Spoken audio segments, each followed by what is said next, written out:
वारली चित्रकला शिकताना आपण एक खूप मोठी चूक करतो. उभा असलेला माणूस, चालणारा माणूस आणि बसलेला माणूस या तिन्ही आकृत्या आपण एकाच पद्धतीने काढतो का? जर हो, तर हा महत्त्वाचा नियम नक्की समजून घ्या. पहिली आहे स्टँडिंग पोज. जेव्हा माणूस स्थिर उभा असतो, तेव्हा शरीराचे पूर्ण वजन दोन्ही पायांवर सारखे असते.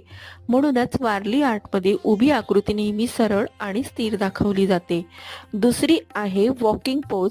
चालताना शरीराची हालचाल होते, त्यामुळे एक पाय पुढे आणि दुसरा पाय मागे दाखवून तोल सांभाळला जातो.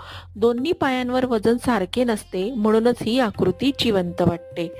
तिसरी आणि सगळ्यात अवघड म्हणजे सिटिंग पोज. इथं शरीराचे पूर्ण वजन जमिनीवर असते, त्यामुळे पाय दुमडलेले दाखवावे लागतात. अनेक नवशिके कलाकार इथंच नेमकी चूक करतात. आकृत्यांमधील हा छोटासा फरक लक्षात ठेवला तर तुमचे वारली पेंटिंग अगदी अचूक दिसेल.